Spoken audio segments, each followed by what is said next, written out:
was not intended.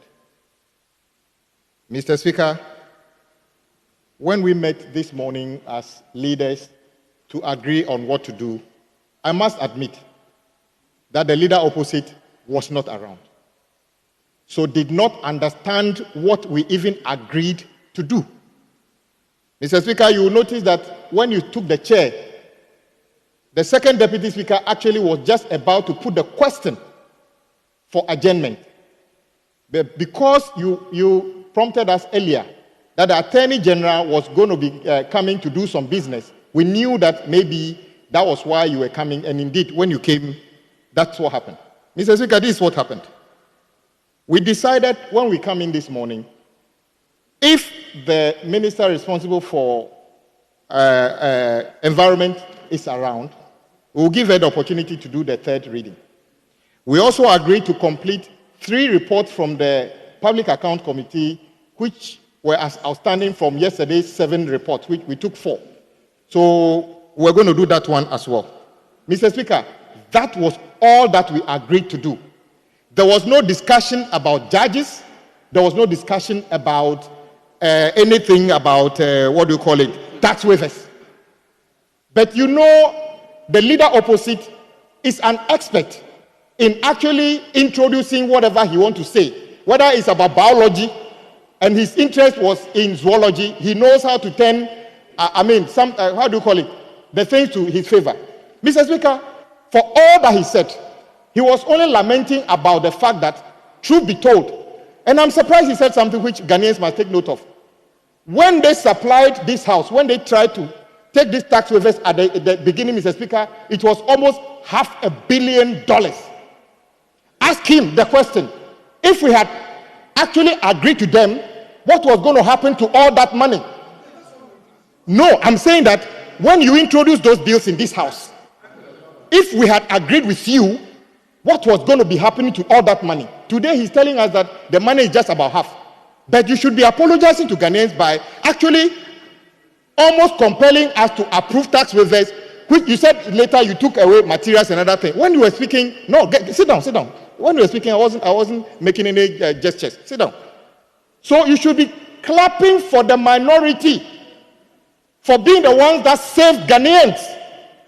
You should be on public platforms applauding us for being diligent in holding your feet to the fire, when you were almost reckless in compelling us to approve tax waivers which were not due to those companies.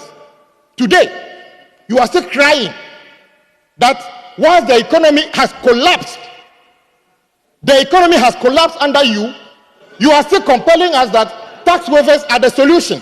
Let me tell you this. US did their election before our election. The talk on Capitol Hill and other places is that no more legislation until Trump takes office. No more legislation until Trump takes office. No, I'm saying that is those people whose democracy is older than us. That is what they are talking about. So this is it, Mr. Speaker. We were here. They hurriedly actually printed other paper addendum, Mr. Speaker, without consultation to anybody from this bench. But guess what? Patriotic as we are, we agreed. The genesis of the disagreement is this, Mr. Speaker. He agreed that we will take item 1, A and B on the other paper addendum. He conveniently allowed us to lay the one that is in his interest. And what is the first one?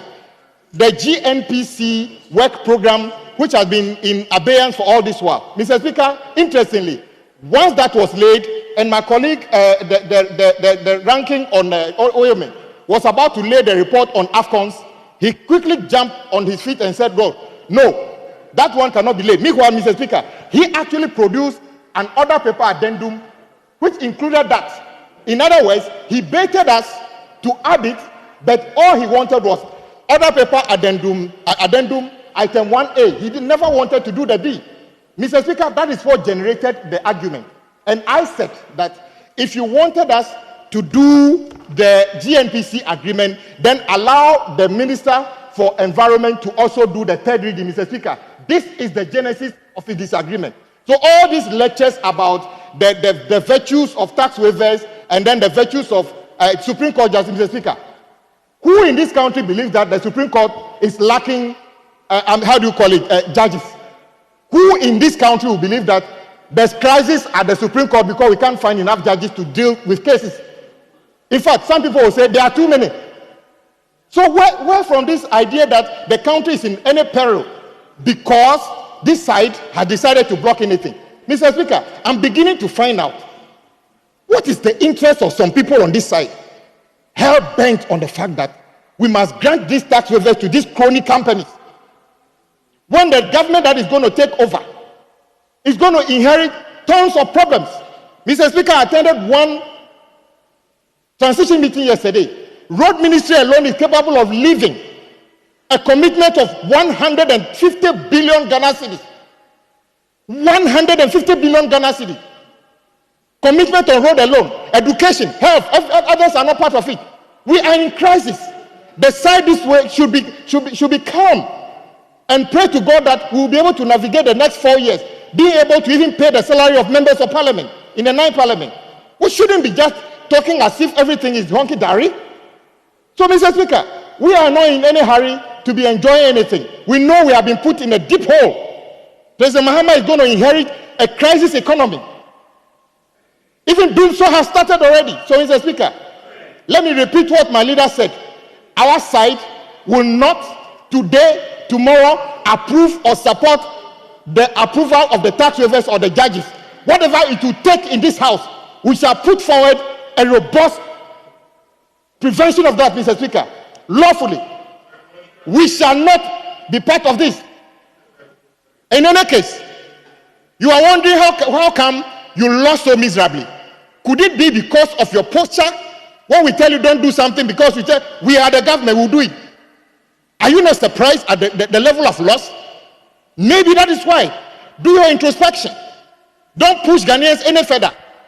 You use state institutions to bastardize everything, and the Ghanaians are punished you by saying that that is not the way forward. Yet you haven't learned your lessons. You haven't learned your lessons.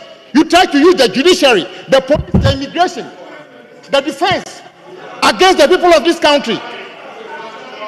Listen. And then they use, listen. When your leader was speaking, everybody was quiet. When your leader was speaking, we heard everything he said in silence. I am saying that whilst you may be okay because you've been in government for 8 years, the rest of Ghanaians, those people who have lost their jobs when their banks were closed, those people who have been sacked, those people who have been killed at polling stations are not happy. So I'm saying that perhaps you should reflect on the fact that whilst losing election is nothing, your loss is actually monumental. Have you reflected on that?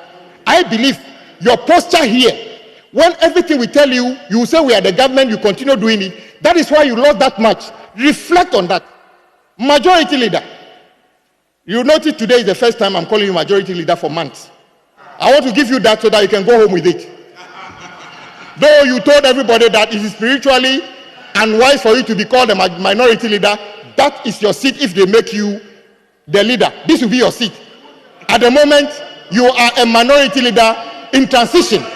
I am told that you are even begging your party to make you a minority leader today. Is it no longer spiritually against your spirit? All of a sudden, your spirit will allow you to be a minority leader. Honorable Minority Chief Whip. Mr. Speaker, I will conclude by saying that, Mr. Speaker, these two issues are not about what the Ghanaian businessman needs. It's for government to take a hold on our fiscal front, our forex. That is what the Ghanaian businessman wants, not the granting of dodgy tax waivers to crony companies.